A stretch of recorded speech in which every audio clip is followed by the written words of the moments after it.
Welcome to the Legends of Iron. I'm John Anderson. Meet my co-hosts, Nick Best and Akeem Williams. We're going to have some amazing guests on the show. Buckle up tight, because we're going to be talking about the shit you're not supposed to be talking about. We're going to be discussing anything and everything it takes to become a Legend of Iron. Legends of Iron is brought to you by Muscle Mints. Muscle Mints is the creator of Carnivore Pure Beef Protein Isolates. Beef builds muscle, and Carnivore is the world's #1 selling beef protein. Welcome to another edition of Legends of Iron.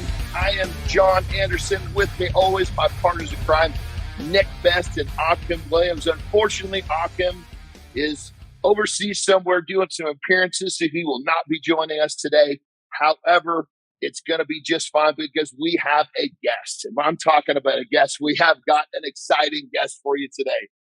This guy, like most of us, started off lifting weights, became a track and field star at LSU, then carried his skills into the world of Highland games, where he became a 2-time world champion. But that's not it. He is just a bona fide badass motherfucker. But most importantly, why I love him the most, because he lives life his way. He does not listen to the rules of society. He does it his way and his way only. Matt Vincent, what's up, my brother? Welcome to the show.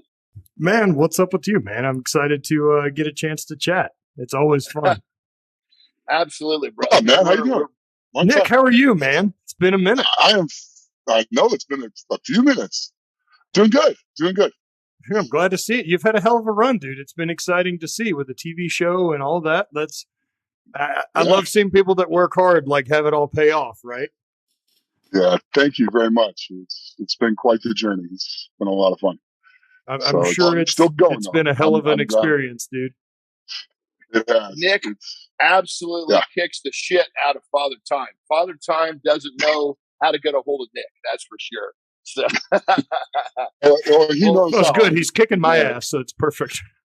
I'll take any tips I can get, man. Well, brother, on that level, I want to jump right in because you have got some really, really interesting stuff to talk to us about. Obviously, you know, especially as a high-level athlete, a world champion, you put your body through the ringer. You got injuries, you got pain management, obviously pain medicine, which leads, obviously, we've all been down that road of addiction, but you've actually had a totally different spin on this. Tell us about how you have learned to manage your chronic pain with some very outside-the-box methodologies. Yeah, so I guess, for your listeners that don't know, I ran through a spat there where my knee went south on me. So I ended up having 9 knee surgeries in about a 3-year stint, and kind of got to the point where in under 2 years, I had gone from taking second in the world in my sport to walking and traveling with a cane.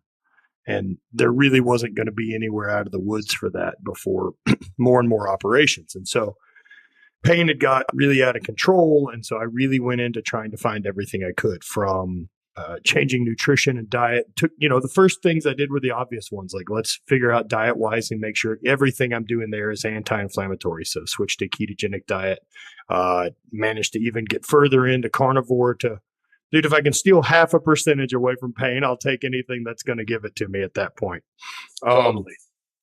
Anything that also keeps opiates out of me.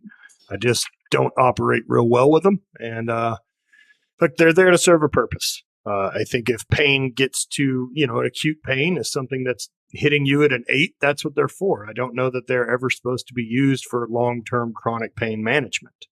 And so for me, digging out of that, so the diet was the first thing, ended up losing about 65 pounds, give or take.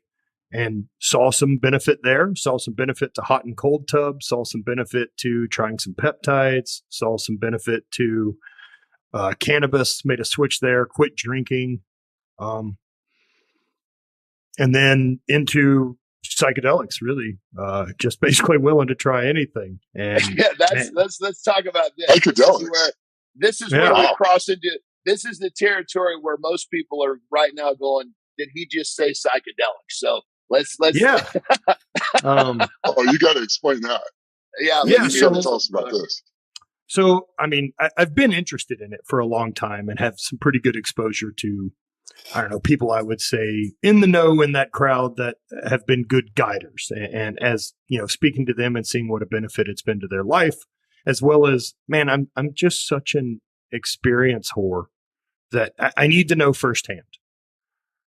And if it's going to be that wild and it's something that people I know, respect, talk about is a game changer in their life as far as perception and happiness and dealing with things like that, I'm interested. If it's going to be that much of a performance enhancer, let's find out. And if it's not, then we know. So dabbled in, I think, some psilocybin mushrooms, pretty much the first thing I tried. And the biggest thing I noticed from it immediately is pain went to a zero. Now, really? explain that a little Yeah. bit. So what, because most of us don't really connect what that looks like, how big it is. I mean, most people like myself, I have very little experience with something like this. So I would love to understand, describe what you said, something mushroom, describe Yeah, that for us a little psilocybin better. mushroom. So psilocybin mushroom is just that's the psychoactive mushroom that's going to have psilocybin in it, which is going to help cause the magic of mushrooms, I guess would be the simplest way to say it. Plenty of mushrooms out there that do lots of great things. Anything with psilocybin in it is going to be magic. And that's going to be something that's going to cause more of a psychedelic trip or experience. So I started dabbling in that, and it was really interesting. I think the first time I did it was somewhere around 1 gram, which is relatively controlled dose. It's enough to know, like, oh, I'm on mushrooms, but it definitely isn't taking a full step on the rocket ship. So That's the way I would say it. what besides pain going away, what else did you feel? Gratitude and perception shift really big. The way I would describe it is, like, if you've kind of got some shit going on, for me, it worked very, very therapeutically in a way that I was able to examine my bullshit that I was dealing with, whether outside of the pain too, whether that's shit falling apart in my marriage or my personal life or being depressed or not dealing with that the end of my time as an athlete had come up, or this identity crisis as far as, holy shit, I can't even go up and down stairs anymore. And it allowed me to look at all that in a different way and not be defensive about it with my own ego about who I am, and more have gratitude for the fact that I ever got to do those things, that I ever got to compete at a world level, that I ever got to travel around the planet with the raddest dudes ever and throw fucking stupid rocks in a field that someone agreed to measure. Like, what a fucking scam on life this has been, guys. We've developed skills that don't help us in any metric, yet they're interesting enough that people are into it. So Somebody agreed to measure it. That's the best part of that statement. right. And so, like, having that perspective on it changed a lot of the feeling of depression, the stuff, letting go of that identity and being more interested about who we are going forward instead of, man, doing battle with my own ghost in the past. So I really didn't expect that big of therapeutic thought to come. Also, great fun. I mean, the actual psychedelic part, as far as visualization, if you are going to get any visuals that don't happen every time you take them, but when they do, they're interesting. I enjoy it. I'm not panicked by it, and so it's been fun. Interesting. Let me ask you a question, brother. So just to kind of, because I'm wondering, so I'm sure listeners Sure. are too. So you take this, obviously your perception, the pain decreases, goes away, your perception changes. I mean, are you able to get in the car and go to 7-Eleven, or is this like, okay, I'm going to put myself on the couch for the afternoon? I would recommend the couch. Okay, gotcha. So this is something like a block Yeah. time of therapy. Okay. Yes, absolutely. Gotcha. I'm treating it like that, not like a party. Okay, gotcha. This is definitely one of those that, like, I'm aware that I'm taking this. It's time to do some work. Gotcha. Okay. And the advantage of the fact that it turned off the pain perception, like, I'm aware it's still there. So it's not like it doesn't hurt and I need to go train heavy. Like, that's fucking dumb. Yeah. It's not there. So like, just be grateful that you're actually getting a vacation from it. Like that's not making any noise. It's not causing a distraction. It's not. And so it freed me up to put energy towards something else. Gotcha. Okay. And allowed me to work on me. And since, look, I'm someone that talks for a living, right? Like I'm pretty good at my own bullshit. And so something like mushrooms or any of that, where you end up being your therapist and it kind of gives you tools to deal with it, it doesn't allow you to lie to you. Gotcha. And so I need that. Yeah. Okay. So is this something that you would do? Like, was it something that you did like on some sort of a repetition basis? Was there some sort of a protocol, or you do it when you feel that you need to make some forward steps? I mean, what was the plan of attack to use it? Plan of attack at first was just dabble, see how it felt, and then kind of go from there. There's a cost to it, like for sure. There's not just no down the next day. Like you're not hungover, but there's definitely a down. Where a bit more mellow, a bit serotonin, dopamine drop. Like, so there's some stuff you can do to combat that right before on the front end. But, being aware of that part of it and how there's going to be a cost to it kind of puts like, what do I have going on this week and when can I put this into my schedule? Because for those 3 to 7 hours that if I'm going to dive into that, like I probably need to be away from my phone. It doesn't operate very well with mushrooms. Which is another. Really well, it's very irritating for other people. No, man, it's the navigating it yourself that gets tricky. And man, have either of you guys ever messed with psychedelics at all? No. Okay, so we're learning from you. Okay, yeah, this is our maiden voyage with you, brother. So it's really interesting, right? Like as far as drugs go, most people's only frame of reference for altered consciousness is going to be pot or drinking. And like, there's a point with drinking, right? That you're just not at the wheel. Like we've all seen people who just turn into a new human and fucking shift off. Like, I look at it like those people just have a different allergy to that chemical than I do. And their body reacts differently. So even on some really big doses of psilocybin, or anything else, LSD or ayahuasca that I've dabbled in, I don't ever feel not there. Like the more that you can kind of stick with it and work on breathing and focus and get still and be present, the more it shows up. But so it really works well for you to work into it, right? Like kind of doing more focus. I'm definitely working that way because there's going to be some really uneasiness that comes. And so you focus on your breath to get through it. And kind of part of the way, mantras, I guess, that go with psychedelics is kind of what's coming is going. So when really challenging things pop up, they're going to leave because, look, they always have. Like anytime there's ever been a hard point in your life up to this point, it also ended. Yeah. And so allowing that to go and get out of you instead of holding on to it or trying not to acknowledge it. That is a fantastic way of looking at things. Everything in your life that was hard or bad, it still ended. Yeah. A lot of people need to realize that that's ended and move on. Yeah. So that's pretty profound, actually. It's awesome. Yeah, even for people not doing mushrooms, that's still for sure a great piece of advice. Yeah. This is just some of the tools that enlightened some of those concepts for me. Right. Yeah. And so you're not drunk per se. And so I can always kind of click back in. Like if you're like, hey, Matt, what's going on? I could turn in and talk to you and hold a conversation. Okay. If I lose focus on that conversation, I'm probably gone. Okay. The dangling keys or a shiny light on the wall will be tricky. But visuals and stuff like that are fun. I've never with mushrooms or LSD or with ayahuasca, like I've never visually seen something that's not there. It's not like a pink elephant shows up in the room, right? Like I've never had that experience.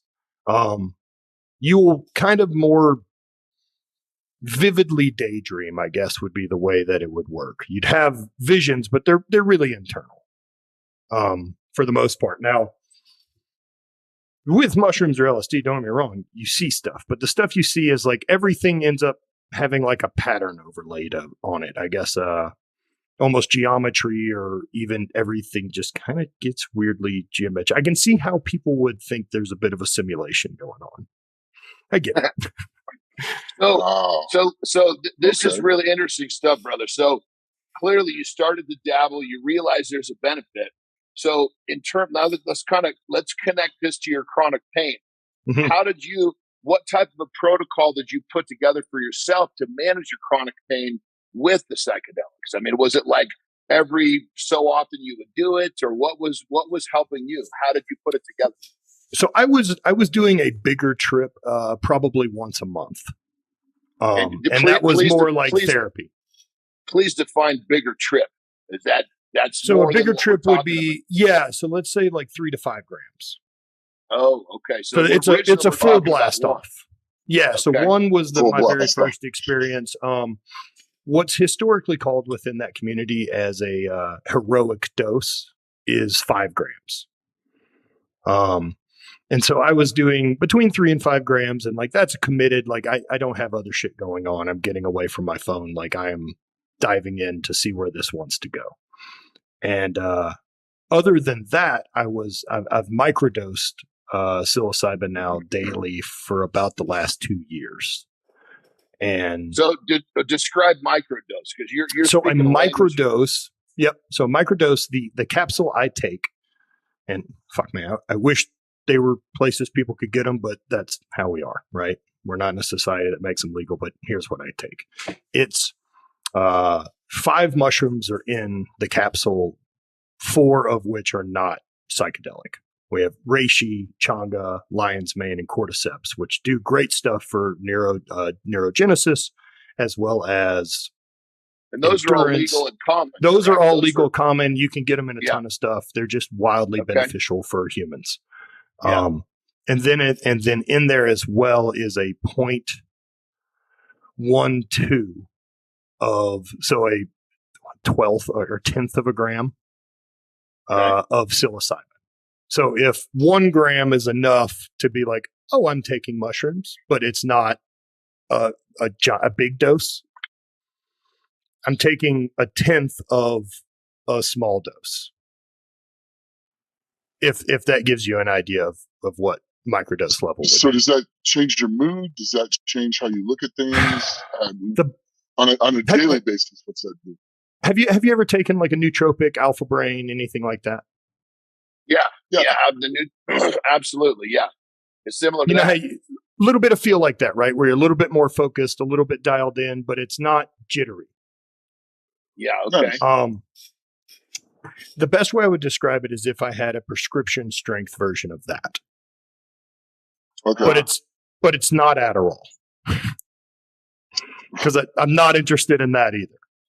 So you're really taking about like at the 1 gram, you're talking about how you were more focused, you were more in touch. So we're just taking that down to a 10th to where it's more of a functional daily dose. Yes. Gotcha. Okay.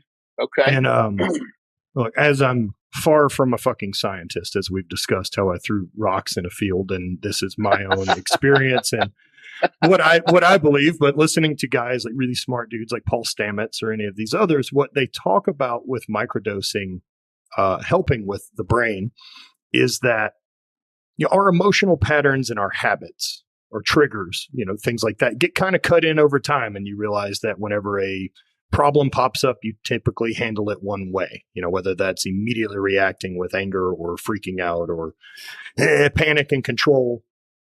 We're wired a bit. This Pavlovian response that we end up over time, that whether we've inherited from being around our parents or whoever else that we saw handle problems. Yeah. Since those patterns get cut in, they become the path of least resistance. because you know the road, right? Your body just immediately goes there because neurons go that way. That pathway in your brain is very opened up and used to traffic. And so it looks like a ski slope where people are following other people's tracks is what you end up seeing. So the microdose, what I've been explained, is that it lays fresh powder down and gives you more of an option for different ways of seeing things. And so you can kind of start to reprogram yourself a bit. So rather than falling into your normal groove, which may not always be helpful, you're able to kind of have a new approach and almost retrain your approach to be more effective for your life. Yeah, it seems the bigger the dose of or psilocybin for me, the less my autopilot system is able to kind of run. Okay. Really? So whether that's just the autopilot system of getting triggered and jumping into a story or any of those things, you end up just kind of taking a step back, it seems, and able to look at it of like, why do I do that? Gotcha. So you've got the psychedelics, and obviously prior to that, you had just standard painkillers. Yeah, standard painkillers and opium. Yeah, opiates. Yeah. So basically, you have that acute pain. You're taking the painkiller you want that 5-6 hour break from the pain. Now it's like, okay, let's not pollute ourselves with all the acetaminophen and all the bullshit that's in that. Let's take something that's natural, avoid the pain, and actually have some personal growth from the situation. That's kind of that's how it's worked for me. Okay. 100%. So something that's actually better for you. Yeah. It has been for me. I can't imagine a point in my life where I will go back to not having some type of plant medicine as part of my routine. Well, that's what medicine is. It's just refined plants anyway. Right. The same thing as hot and cold therapy or anything else. I mean, these are all things I'm doing to enhance my performance at life.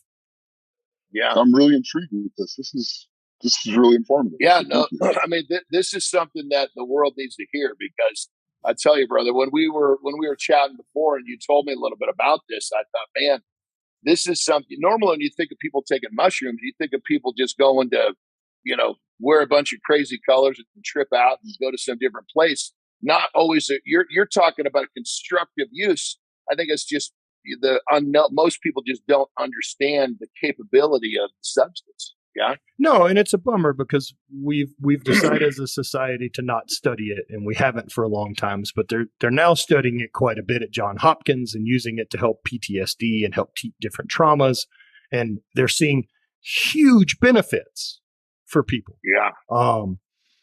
And I mean, hell, from stuff on cancer wards of helping people kind of deal with the idea that their time's coming up. It just seems to be a really, I don't know. I definitely feel that I see the world very differently post that point in my life. And I feel a lot happier. So compare the time when you were using, standard pain meds to now, just in terms of your overall being. It sounds like you're two different people. 100%. I mean, just being in the chronic pain, right? And then it's just triage the whole fucking time, because you can't train because you're fucked up. And one of the ways you manage stress is training. So you can't do that. So what? Then really hold tight on the diet and sit there and do that? That's fucking miserable. And so I was just miserable all the fucking time. Yeah. I can't train. I'm not who I was. And I knew at some point, like, I wasn't going to be a Highland Games athlete. Like, I never was going to have fucking 2-time world champion written on my tombstone. It's a really rad thing I did, but it's not who I am. It's what you did. I love the experience, dude. It's a chapter in my life the same way playing high school football was. And it came and it went. But man, I really struggled with, I wasn't an athlete anymore. Because so far in my life, I'd never kind of put together how lucky I've been that this has been the fucking meat suit that I showed up in. I mean, there's so many options out there, right? I didn't get to pick this thing, but fuck, this avatar is awesome. And not only that, like, I figured out how to manipulate it. I can make it stronger. I can make it lose Yeah. weight. I'm in better control of my avatar now than I was. And so dealing with pain then, man, and I was just fucking miserable and I couldn't see any way forward. And all I could see ahead was a normal existence surviving. And, man, with the opiates, I'm just sloppy. Your brain gets slow. You're not sharp. And if I'm going to let the athletics thing go, I can't give up the other part. Yeah. Yeah. And God knows anybody that's taken any sort of pain med has had some level of addiction, really bad. I mean, I've been through that. Most athletes that have had an injury have had some level of addiction from a pain med. And the worst part is any doctor will refill that prescription for you over and over. Next thing you know, you're fully hooked. Well, especially when you look like us and you're coming in and you're healthy. It looks like that we're pretty switched on to taking care of ourselves, but man, fucking pain's a tricky one, dude. And the chronic pain is really different. Chronic pain versus acute pain are really, really different things. Cannabis has helped me with chronic pain a ton for just daily management. The Talk acute to us a pain little bit stuff. about that. Talk to us about the cannabis too, please. I really hadn't started smoking, right? So Highland Games is a weird sport for those who don't know, but like we're drug tested a shitload. And so like I wasn't able to use anything, even cannabis, until after I got out of the sport.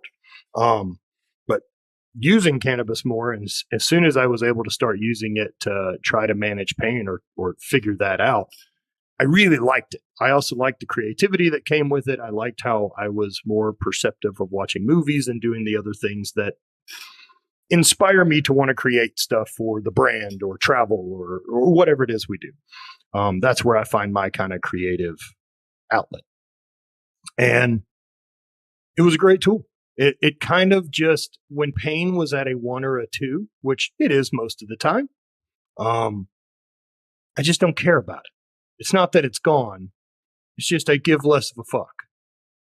And so if that seems better than me eating a pain pill, because at least I'm still aware that it's there. I'm not pretending it isn't with a nerve block that's I'm still damaging the part. Yeah. And that stuff too, I'm telling you that the amount of acetaminophen that is in that stuff, which is one of the most toxic things on the shelf in any drugstore.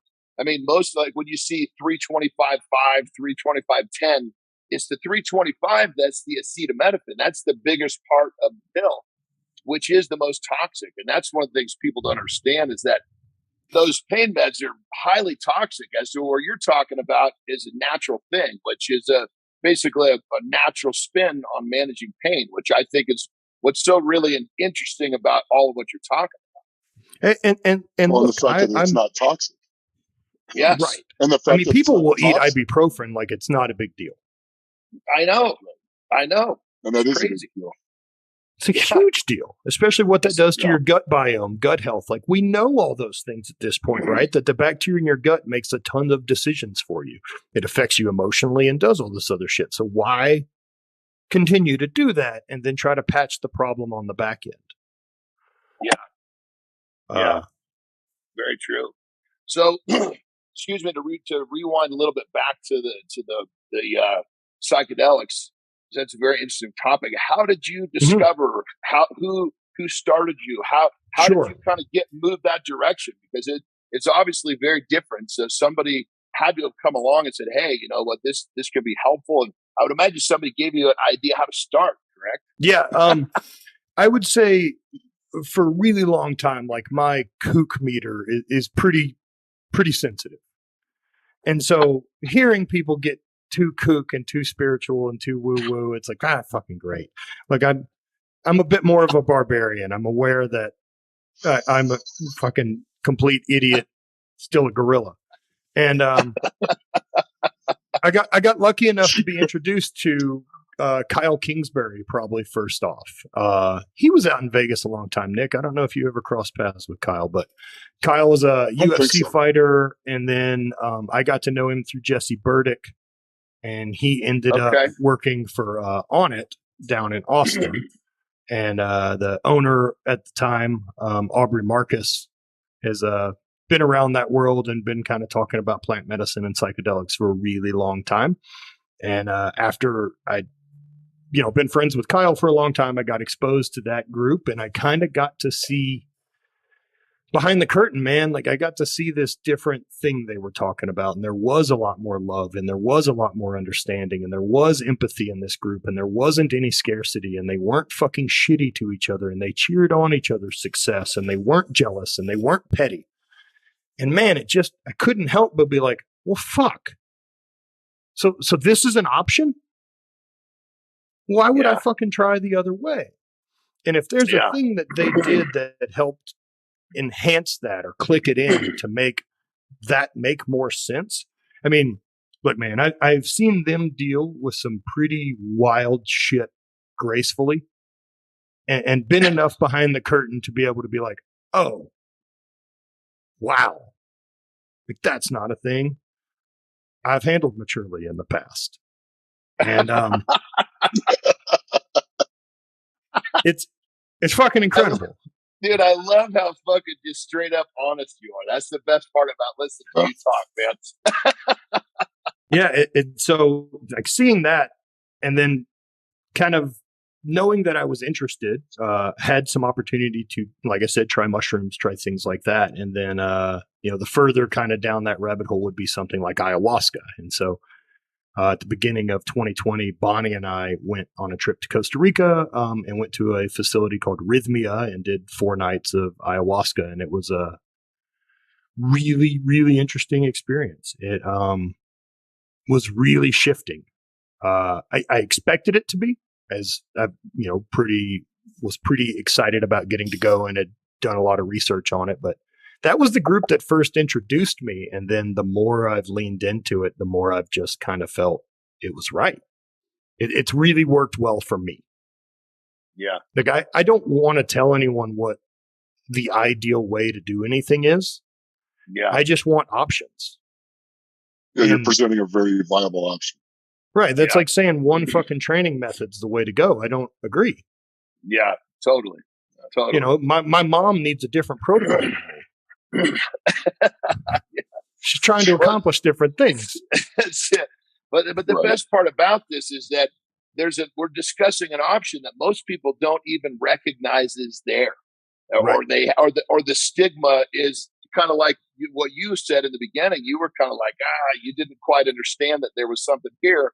You get a little deeper into it, you start to realize there is a possibility. And like you said, maybe it's not for everybody, but I think that just the fact that you're talking about this is going to really help people understand that, maybe taking Vicodin every fucking day for the next 2 years may not be the best fucking option. It's not the best option, man. John, it's funny, man, because once I really found it and realized how valuable it was to me for development and progress and clearing my own bullshit out and empathy, just happier in general, dude. I can't express it enough, the difference in gratitude. But it's not a loss in drive or ambition or any of that. Fuck, it's more because I realize anything's possible. Yeah. Nothing's guaranteed. And no one's fucking handing it to me, but the doors are open. Yeah. Yeah. And so the more I kind of realized how powerful it was to me and dealt with my ADD well and all the other things that are in the way, man, it was really important that I kept my shit tight, like as far as my business, and that the podcast is consistent, and that the apparel stays, that we're producing good content, and that like the rest of my universe looks fucking crisp, because I don't want someone to be able to discount how powerful and helpful this is by being able to point at something like that. Yeah. And I do think it's that valuable. And if I'm going to be able to talk about it, I feel like I have to bulletproof the rest of those fucking loopholes. Oh, that makes sense. Be a leading example. Yeah. And it's so, I'm so glad you said that, brother, because I guarantee you most people at a glance are going to think all of the things that society is kind of titled with, that it's just going to be about going on a trip and losing focus and losing drive and all. But you're it's not a distraction. You're explaining it's totally opposite if you use it in a way that's actually aimed to be helpful. You're not going out partying, you know? No, I mean, I'm not going to pretend I also don't party. Because I fucking do. But there's a set and a setting like that. It's really important. And also with these chemicals or drugs or whatever it is, look, it can go south.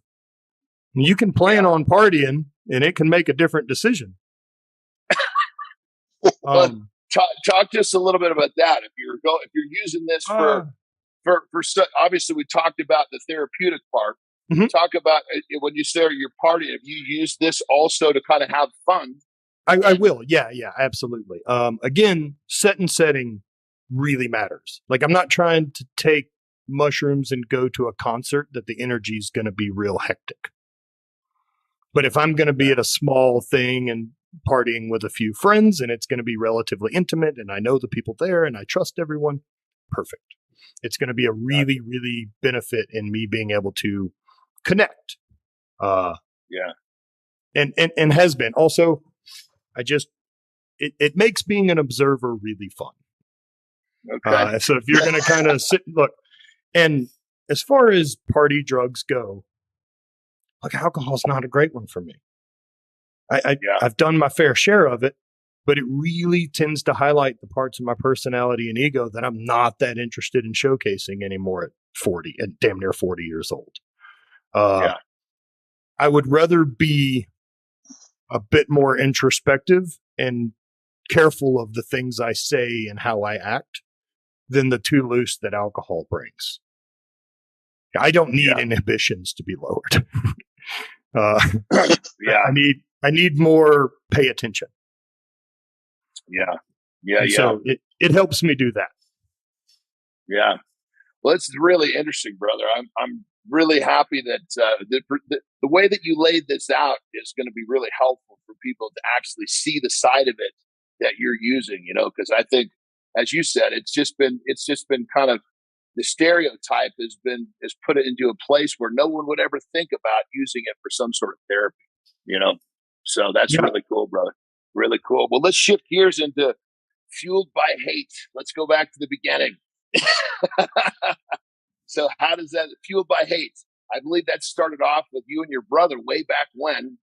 Man. Talk to us, brother. Talk to us. So the hate, where that really started, man, was me and my brother. You know, I remember talking about different athletes and seeing different people and, you know, hearing these stories of just these legendary dudes that are still out grinding. You know, Jerry Rice was the example we talked about. And it's, you know, this dude at, you know, Pro Bowler, best of all time, you know, arguably the GOAT. And he's still out there at 4 a.m. running these routes. And like, you know, he ain't doing that for you. No. He does that shit because when he gets up and looks in the mirror, it's not good enough. He can be better. And he's willing to pay that cost. And until you know, and for me, I'm willing to pay that cost. And I'm willing to fucking look at my bullshit and find my excuses and find the weaknesses and chip away at them. And I want to hate those parts of myself because I want to be better. And that's really what it was about. It was seeing those athletes. And man, we've all seen those dudes that someone else is gnarlier. We've all met them. And you go, fuck, that guy hates himself more than I do.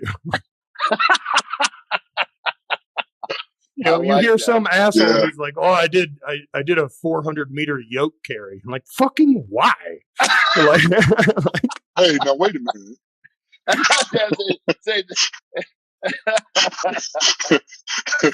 Right. Well, I mean, like that or fucking O.D. Wilson and World's Strongest Man, where they just killed him. When they made him run around the 3 minutes. Yeah, definitely no fuckery involved there. And World's Strongest Man. John Paul's down, maybe a 400-meter carry bricks. One's guy's got to get first, the other one's got to get dead last. That's what we do. What would be an event that would do that? I love that, brother, because you know every athlete that's accomplished something has had their own variant of your hate, and you know, like.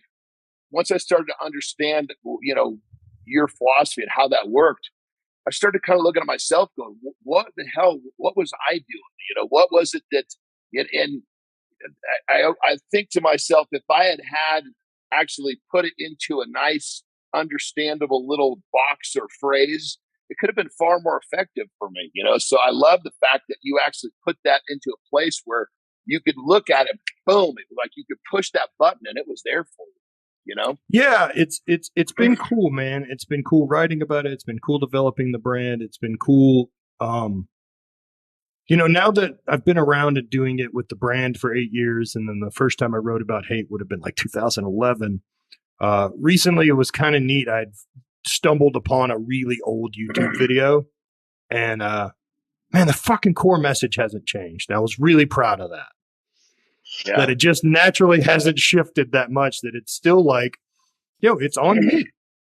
No one's fucking going to do this for me. And I have to be the one who's not tolerant of my bullshit. Yeah. Because no one else is. Why would anyone care about my fucking success more than me? Exactly. That's exactly. Nobody cares about your goals more than you do. People have to understand that. Your friends don't give a shit as much as you do. Your wife doesn't. It's all about you, the person. That's beautiful. I love that, brother. So tell me, and what it does, right, is it focuses everything back at you, John. Whereas so many different fucking people want to, must be nice, or if I did this, or look what they did. Like, fuck that. The scarcity mindset bullshit. No. Like, dude, sort your own shit out. Yeah. So with this whole philosophy, which I fucking love, tell me about some of the things that you can remember, because we've all had those moments in training or whatever it was that just this allowed you to do some things that you didn't think you could do without it. Like, talk about something you did in training that just this kind of carried you through. What some of the crazy stuff? We all know that you've done some crazy stuff in training to become the high level athlete that especially to be a 2-time world champion. So tell us a story about some of them, like a training tale. The big training tale, John, and Nick, is that the weirdness of Highland Games is that there aren't many of us doing it. And so, like, I never had a training group, right? For the 10 years I competed in that sport and traveled around the world, like, I didn't meet up with 5 guys once a week to do events. I didn't do any of that. I trained in a garage by myself, and I threw by myself, and I recorded all the video, and I analyzed my own throws, and I figured it out based on a background I already had in throwing. And so, like, man, that's the big stuff. It's going out there to the field 4 days a week by yourself, and no one gives a shit. It's showing up in the garage gym and grinding, because it's not about the hard day, right? Like, no one got strong because of a fucking hard training session. The only thing you can really accomplish in a hard training session is not training for 2 more weeks. And so, like, it's fucking stacking paper every day. It's not about trying to do that big hit. And, like, I realized that it was the grind, and it was being able to, the other side of that was be smart and not let my fucking ego get in the way of that training for a really long period of time, to be able to say, we're gonna not be good in May because we're trying to be a world champion in August. Yeah. So we're not gonna throw well for the first 16 games of the year. Yeah. They're practice. Go out and do what you worked on that week. Some games I'm gonna show up and be sore because it ain't time to peak. Yeah, I love what you said, brother, because when you're out there by yourself, filming yourself, and it's all the shit you do when no one's looking that makes you good. Right. When everybody's looking, that's really fucking easy. But when you're by yourself, you're wet, you're cold, you're uncomfortable, whatever the circumstances are, and you're still getting it done, that's where the champions are made. Everything that's good now is back pay. You just have to fucking ride your thing out long enough to get to back pay. Yeah. 100%. Couldn't agree more. I mean, Nick, I'm sure you went with it, and John, you went through it, right? When you get out of the professionally competing part of it, you wonder, why is anyone going to give a shit? Yeah. And it's because they're into you. They're into the full thing. It's not the thing you did. Yeah. That's just proof that it works. Yeah, totally. Because like you are, I mean, basically you're a 2-time world champion, but that's something that you did. That's not Matt Vincent is more than just a 2-time world champion. That's just one of your dimensions. I'm glad I don't look like that guy anymore. You know what I mean? Yep, 100%. It's yeah. No, I most people don't know what I did at this point. Yeah, I haven't competed since 2016. And I love how you literally understand that people they're interested in you. Yes, you did that thing, but it's you that they're interested in. It's your methodology they're interested in. It's your philosophy. It's the way that you get there. That's really cool, brother. This is powerful I hope stuff. it is, because that's the sustainable thing that we can all produce, right? Is that bit that's true to us. Like if I'm trying to hold the line that's be this professional Highland Games to keep people interested, I can't. Yeah. And so being me is really sustainable. Yes, exactly. Yeah. I love it. Well, on that level, let's turn the corner into, obviously you live by your set of rules.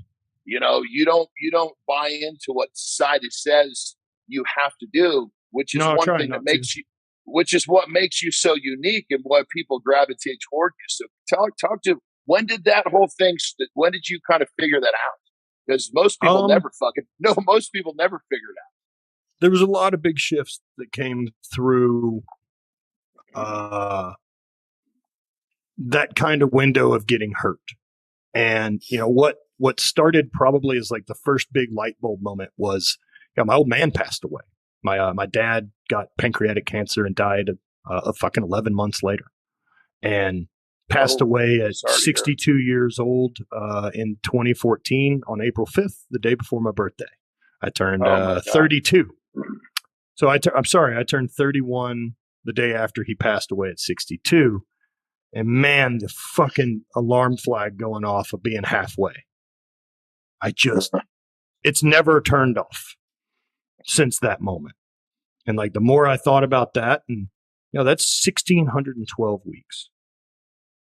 That's it. Everything I want to fucking accomplish in my life, all the dreams, all the rad experiences, all the cool shit has to be done in that amount of time. Yeah. And I'm not going to get any younger. I'm not going to get more mobile. So fucking get going. Yeah. No, I love it. And so, man, I spend my time trying to hook up me in 5 years. Like that's who I'm trying to do the biggest favors for. And so like once that clicked in, man, and I had a relatively normal life at that point. I'm working an outside sales job, petrochemical industry. I travel and compete on the weekends, and I hadn't even started the brand yet. That started that year in October.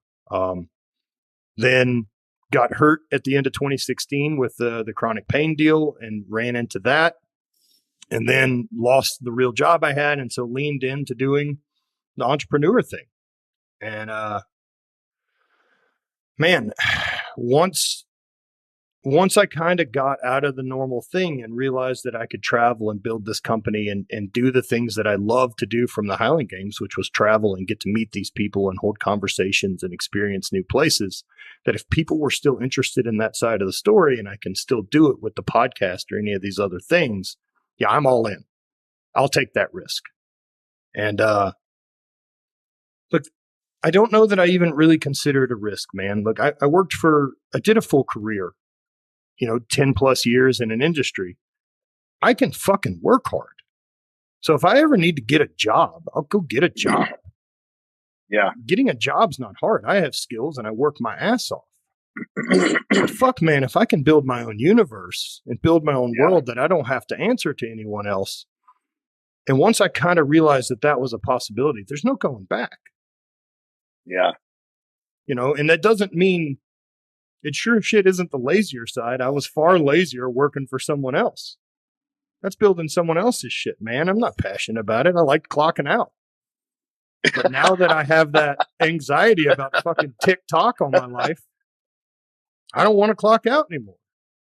But I also don't do anything I don't want to do. Yes. Well, that's it right there, brother. Your life is filled with things that you choose to do, which makes a whole different place to live. Most people live this life where 75% of their life They're choosing to do something they don't really want to do. You have created it, like you said, your own universe where everything you do is a choice. Well, and I think that's a hang up, place. man. It is, but I think that's a hang up that people end up on, John, is that everything's still a fucking choice. Just be really clear that you're not obligated to do shit. There are consequences, favorable and unfavorable, for whatever decisions it is that you want to fucking make. But if you don't want to do something, no one physically is fucking dragging you to go do it. So make a decision. And if you're going to go, accept that you chose to be there. And then fucking be there and be present. If you don't want to go and you're going to be a pain in the ass and you're going to bitch and moan, stay the fuck home and don't go. Do something else that makes you happier. Yeah. Oh, I love it. Absolutely. Yeah, and so it's still a choice. Even if you're doing things that you're not that into, you chose to have that job. No one fucking pointed a gun at you. Find another one. Yeah. So your world is basically filled with choices that you want versus so many people are filled with choices that they don't really want, but they're still choosing to do it, which then leads 75% of the life to be very unfulfilling, which I believe is what leads so many people to be unhappy. I agree with you. We're looking at a guy right here. As your words, I love it. I created my own universe. That's fucking beautiful, brother. Dude, I think that's something everyone should do. Yes, I totally agree. I mean, I've never really had real jobs. I've been kind of an entrepreneur from the jump, and I've just never could picture myself going to work for somebody else where my hard work was going to benefit them. I would rather have my hard work benefit me, even if I'm going to have a lot of failures, but that's okay. But that's like you're saying, you can choose to do what you want to do, and it might not be easy, but you can choose to do it, and you can choose to be successful. It's all choices. This is fucking beautiful, brother. It's I'm in this process. I'm in this process now because up till the TV show, all through my competitive career, I worked for a beer company. I spent 18 years working for beer companies, and I had to take that chance for the TV show and leave because they wouldn't let me take all that time off of work. And it made exactly. And I appreciate what they did do for me, but it's like I needed to take that risk, and it's been nothing but the best thing I've ever done. But I'm in the process of building my brand and doing all those things that you've done. And so I'm learning a lot from you just listening to this. I talked with Brian last week. I learned a lot from him, and it can be done. And the cool thing is I'm working for me now. That's it. And the thing to remember, take as many notes as you can. Look, I've been really fortunate with the brand building, Nick, to be around close friends, Kelly Starrett or Rob and Dana Lynn Bailey and Bart and Gio Kwan, who own Barbell Brigade, and Steffi and Hayden, and a lot of peers that do now a similar thing to figuring out whatever the fuck this world is that we're operating in. Right. So it's really cool to hear this and to get this story out so that other people can see this and take control of their lives as well and do what they love to do. Yeah, it's a risk. But like you said very prominently earlier, you know how to work hard. Yep. I know how to work hard. I know I can go get a job with just about any beer company in this country and excel at it. I already know I can do that. Now I got to do it for me. And it's just really refreshing to hear all this coming out of you and the fact that other people are going to learn how to do this and take control of themselves from this. So thank you.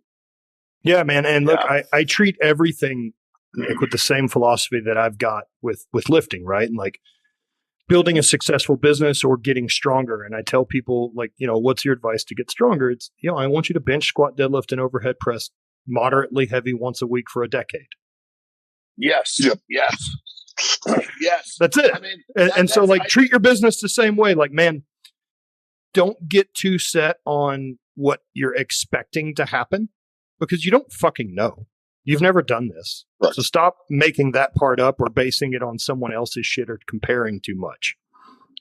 Only give a shit about progress. That's it. As long as it's going forward, who fucking cares? How do you step forward again today? That's it.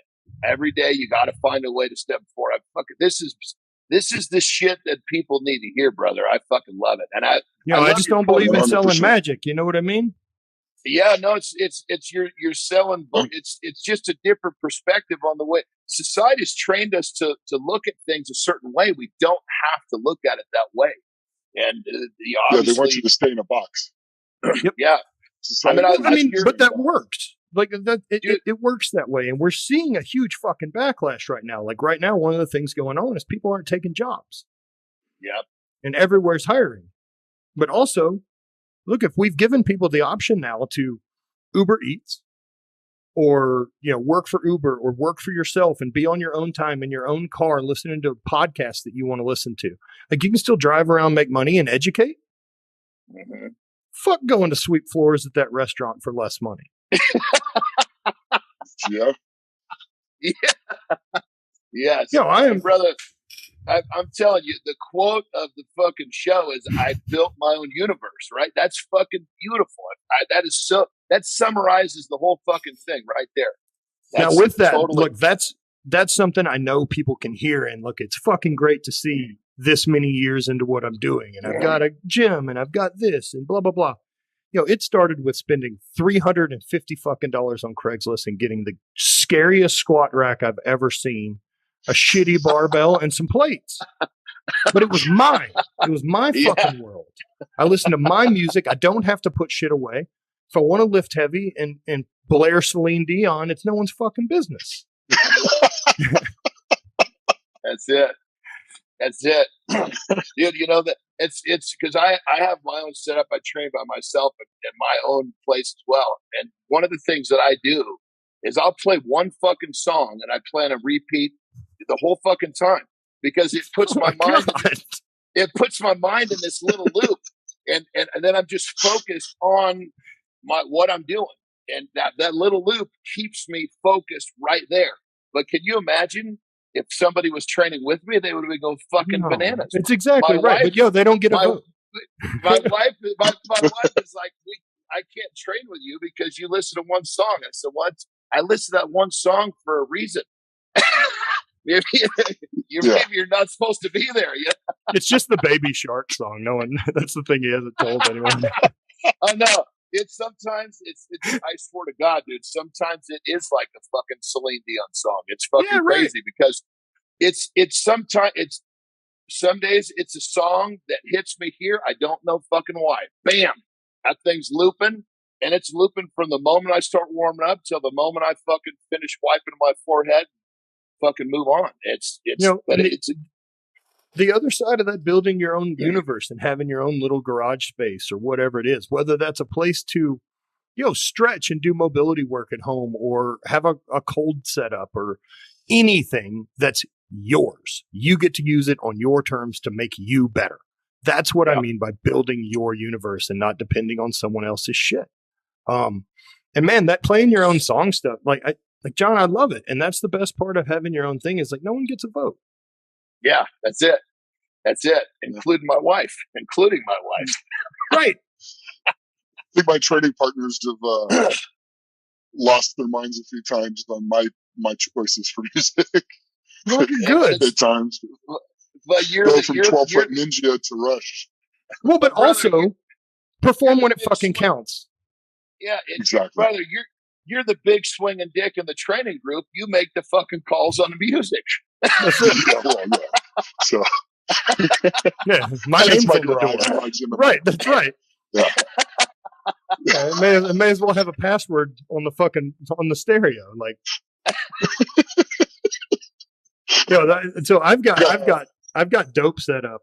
My gym is set up. So we branded the gym. So the brand of the gym is Dope, and it's Division of Performance Enhancement. And so I've got it all set up. It's pretty spaceshipy. I did all the lights to where I can control full color and whatever else throughout the whole gym. And I've seen that on your Instagram, dude. That thing's fucking sick. I love it. I'm very happy. You can't tell if you're at a fucking nightclub or doing squats. I fucking love it, brother. It's fucking great. Now, the first time I saw it, I was like, what the fuck's he doing in there? Wait a minute. Okay, I see it. That's really fucking cool, brother. I dig it. Interesting enough, like I've switched to now using that. Like I have a home office here, but the office I've got at Dope where the podcast studio is, I've just now been working out of there throughout the day, kind of playing with a new, I haven't gone somewhere as an office in a really long time, probably 12 years. And so now having a place that I go every day, it's weird because it's, in the gym and I've got all the gym equipment. It's like I treat the gym like a giant fidget toy all day. So it's like I'm working on things. And as I have run into a problem, like I'll go walk on the treadmill for 5 minutes. Yeah. Like everything's there. Or go sit in the sauna. Or in the sauna, yeah, totally. That's it. And I love that. It just feels like I'm walking around inside my own brain. Yeah, I love it. So, brother, check this out. So this whole concept of create your own universe, for those that are listening that have still been kind of blinded or channeled into society's way of doing things, what would be a piece of advice you'd give to those who are intrigued by, they're hearing this for the first time? What would your piece of advice be? Is whether or not you want to play by those rules or you don't, understand that that's the choice you're making.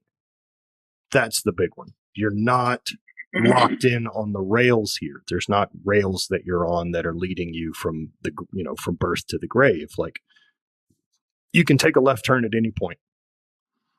There's consequences for it, but sometimes hitting the detonate button's the move. And if you've made it far enough way down one path and aren't happy, don't fucking ride the clock out there. The only real gift we have is time, and that thing is ticking. That's the only scarce commodity there is. It sure as shit isn't success or happiness or any of that stuff. Everyone can have it. And so since time's the only one that matters, be fucking real careful of how you choose to spend yours, who you spend it with. Spend it with people that make your life better, that make you happier, that bring more to you. Spend it with people that are a 1 + 1 = 3 equation in your life, that everything's just better when you're around those people, and stop dealing with people that want to slow you down. Start eliminating them, start figuring out how to get away from them, and at least start figuring out how you eliminate them affecting your emotions. You choose who you give the keys to that to. You can't always pick who you interact with, but you can choose how much you let them fuck with you. If they're draining people, understand that that's how you're dealing with them. They don't get in. And limit interaction. And I'm fucking dead honest with those people of why I don't deal with them, because I find you challenging and you're difficult, and I don't have to. Again, I love the honesty, brother. The honesty. It's just so simple, so straightforward. It's so effective. I fucking love it. Well, that's a great piece of advice, I think, for anybody listening that's intrigued by what you're saying. I think that's a great first step, brother. So, well, we've talked about a lot of cool stuff, but now you got to share with everybody. You went from, you a 2-time world champion Highland gamer at close to 300 pounds, and obviously all sorts of surgeries and replacements. And now, tell everybody what you're doing now, brother. With this so did a bit of running, and so I set some goals earlier this year, and I wanted to go. Once my knee started working again, I really just needed something to train for, as it's been a long time. I can't do strength anymore. I can't get max strong. And I've kind of, been a real fucking baby about following a program because it doesn't fit what I like doing. Meanwhile, I fucking know it's good for me. And so changing the mindset and deciding, I signed up to go do a 20-mile trail run in Bryce Canyon, Utah. And, decided to train for it. And I just decided I'll do the hours. It's 20 miles. I could walk it. Worst case scenario. And so the intention of that training block wasn't to become a good runner or fast or have any of those metrics. The intention was to be a better runner than I currently was, which is 0. Yeah. And man, it's such an interesting thing learning a new sport and watching how quickly you get better at it and how comfortable you get. And so, the first week, my goal was I did 12 weeks of training for it, and it was all run based and it was time based. So it was I'm going to do an hour, 5 days a week, and I run as much as I want and walk as much as I want. If things hurt, I'm confident enough in me. I don't need someone to count reps. I know I'm pushing me to the point that we're going to make progress, but not do setbacks. Yeah, we know where that line is now enough. We've all crossed it plenty of times. Yeah. I want to tap that line as much as I can. I just can't afford to cross it anymore. Yeah. Understand that? Yeah, you will get that. 100%. Yeah, and so the running thing was just such, and not only that, I'll never be good at it. I'm a 38-year-old strength athlete that is still at my ultimate leanest is 235 pounds. Like, I'm not going to be a good runner. I'll never be the runner that I was the Highland Games athlete. 0% chance. And because I'll never be good at it, the real obsession switch for me won't ever turn over. Because I can't ever start convincing myself, like, fuck, we could be competitive at this. We could get involved. And then fucking everything in the rest of my life right now is going to fucking fall apart.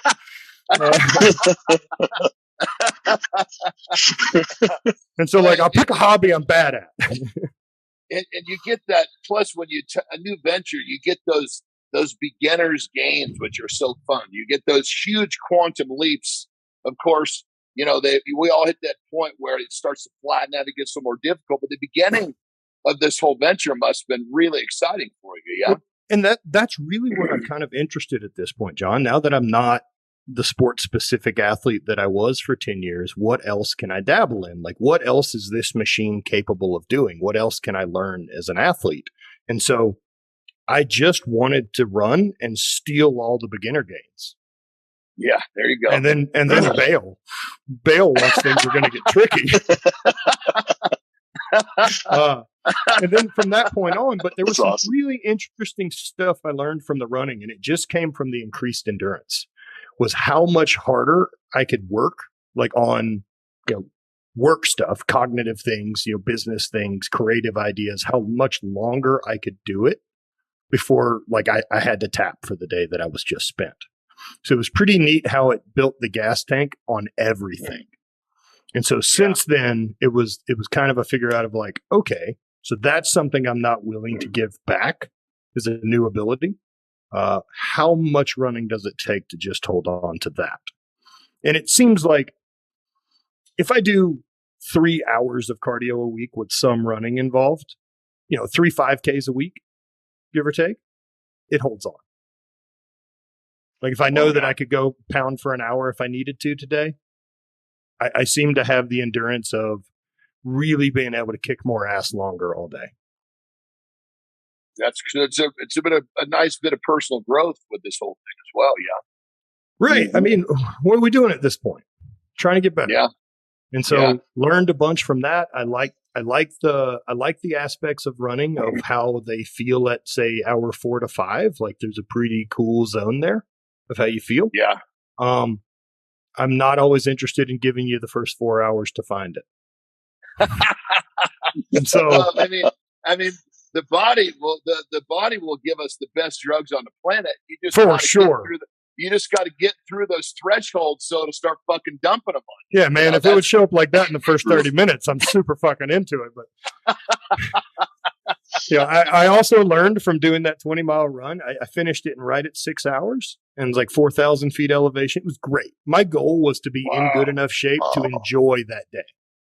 That's awesome, brother. And I was, and I did, right? And it was trails, correct? Trails. Yeah. So we've got a YouTube video. We did a movie on it called Fragile on my YouTube channel, and it kind of shows everything from the knee surgeries to getting through the run. And the big part that came with that run, man, was I'd just been scared of my body for so long that, like, I couldn't take damage anymore because of how chronic pain it got me. And I just got so fragile feeling. Yeah. And finishing that run really brought some new confidence out of, like, we're fucking okay. We're okay. That's fucking great. Yeah. That's really cool. Yeah, so I'm interested in dabbling now and, some more jujitsu or trying some other stuff. Like, I want to try everything. That's fucking great, brother. Yeah. Yeah, Nick, you do that, correct, brother? Yeah, I'm getting back in. Now that my lat's pretty much good, I get my car back. I think within the next week. So instead of picking up Cali, I'm going to be going to jiu-jitsu again. Right on. Probably starting next week. Yeah, I'm looking forward to that. I was having a lot I of think fun. I'm going to buy a mat and have it up at the gym, and I've got some people that'll come up there to roll. Just with my knee and hip, it's better for me to do privates. Right. Instead of some 140-pound girl fucking need to send me to the hospital. So yeah, they actually set me up pretty good. I can roll around with the class if I want, or I can sit to the side and just work technique with some of the guys all through the class and don't have to roll super hard or do things that are super dangerous. Just work technique.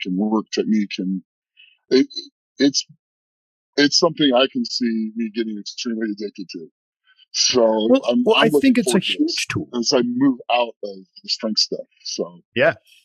And not only that, like what a valuable tool it is, right? Like as far as people being concerned, one of the nicest things that came from a little bit of boxing training I've done and some of the jujitsu is I'm very aware of how incapable I am to defend myself. And so being honest about that is a really valuable thing.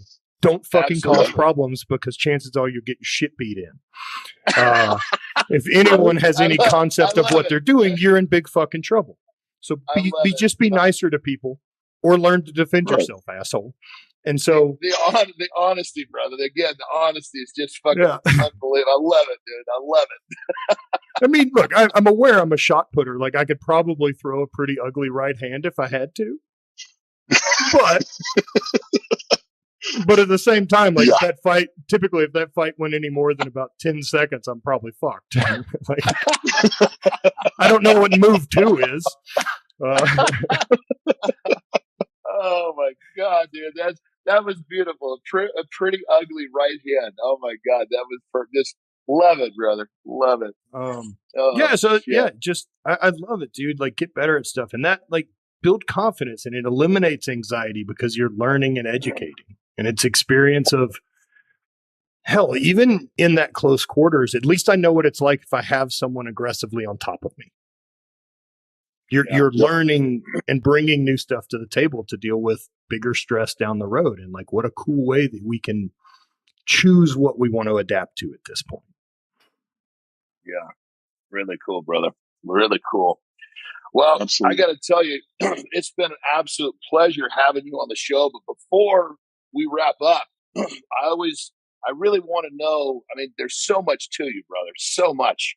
What is the legacy that Matt Vincent is going to leave behind? What is it that when you're gone, what is it that you want to be remembered for? What impact? I mean, talk to us about that because there's so much to you. What is it you want to leave behind? I hope that I'm looked at as a leader, like that someone that led by example, someone that walked the walk and wasn't full of shit. Like I can't think of anything worse than to be thought of as a charlatan at the end of my thing. Yeah, man, I want to affect people and be honest and build a community and have people that have this realization that they can build their own world and that they don't have to fit in and that being weird's fine. Just lean into it and do your thing at full speed. Yep. You know, I just want to leave ripples in the ponds for those people. You know, I think there's a lot of people that are great lighthouses out there to help people find their way. And whether, you know, if I'm your cup of tea, man, I really want to be your cup of tea. Well, one of the things you said is honesty. Well, brother, you got that one fucking cold. I don't have a good enough memory to lie to people, John. It's a fucking problem. Yeah. And the best thing is your honesty is fucking comical too, because it's so honest. It's almost in a way you don't hear people speak. You know, it's fucking beautiful, brother. It's refreshing. It's yes, amazing. Absolutely. Very refreshing. And it's something the world could use a lot more of, actually. We've landed in a very strange place. It'll be curious to see how the pendulum swings back the other way. Yeah. So it will. Very true. You know, maybe what I hope the pendulum swing back the other way is those of us who seem to be rational and logical, who live in the middle of what both of these insane sides currently are, is someone decides to represent us. Yeah, brother, I'll tell you, brother, the thing that's been so great about this is you're evolving, you're growing. So I guarantee you, if it's good with you, we'd love to have you back on, because in a year I'd love from to now, do it, man. in a year from now, we're going to have a whole different perspective coming out of you, which is something that, I mean, the world needs to see this type of growth in, say, a year period of time. So, brother, this was totally awesome. I thank you for coming on, and we definitely want to have you come back again if you're good with it. We had a great time. I would love that. You got anything? That's awesome, brother. Nick, you got anything else for Matt before we cut loose? Just want to say thank you, and I learned a lot today, so I greatly appreciate that. And Nick, man, I'm a full fucking resource, dude. As you're working on your brand, anything you need, feel free to text me, get in touch. Look, Sweet. Rising tide raises all ships, man. I want more of the kick-ass people in our industry doing kick-ass stuff. Yeah, so sweet. My playbook is open. Sweet, thank you. I will be contacting you. Please. I will. Right on. And again, I'd love to have you on the podcast too. Hell, maybe this is a good time to come out to St. Louis and get to see everything we've got going on and how it all works. Absolutely. So We'll figure that out. Probably within the next couple months or so. that'd be sick. We'll figure it out. We'll get some time, or I'll come out there. Hell yeah. Mm-hmm. Heck yeah. Love it. This would be good. That would be a lot of fun. Dude, it'd be great. We could practice some rolling too. Okay. Yeah, it'd be super fun. Yeah. I love it. Well, brother, thank you once again. This was an amazing experience, and we look forward to having you once again. That's another edition of Legend of Iron, everyone. Thank you very much for watching. We'll see you next time. Legends of Iron is brought to you by Muscle Mints. Muscle Mints is the creator of Carnivore. Beef builds muscle, and Carnivore is the world's #1 selling beef protein.